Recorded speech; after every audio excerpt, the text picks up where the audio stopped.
Kahit na lugmok ka sa kadiliman, magtatagumpay ang liwanag.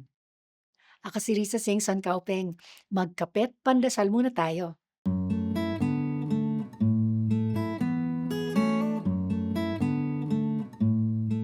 Nasa simbahan ka, pero hindi mo alam kung ano ipagdarasal. Nalulunod ka sa problema, pag-aalala, o labis na pagdadalamhati. Luha na lang ang wika ng panalangin mo. Kapatid, okay lang yan. There are really times in our lives when grief or despair overwhelm us that we don't even have the words to pray. Lalo na sa mga panahon ngayon na tumitindi ang digmaan sa buong mundo, nagmamahal ang presyo ng gasolina at bilihin, nanganganib ang ating seguridad at pati mga trabaho, natural lang na may pangamba sa ating mga puso. But come before the Lord anyway.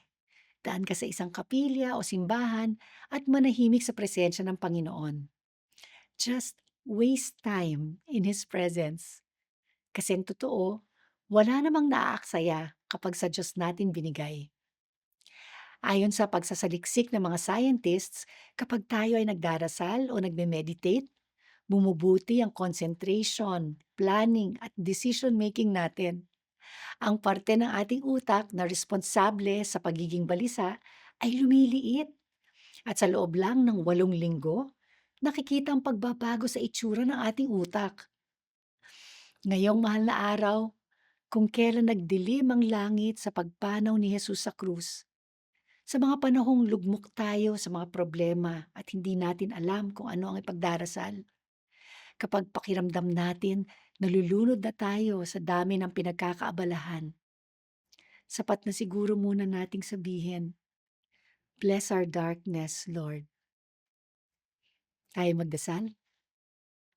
Jesus, sa dilim ng iyong kamatayan, sumibol ang liwanag ng iyong muling pagkabuhay. May we rise with you from the darkness we experience today. Amen.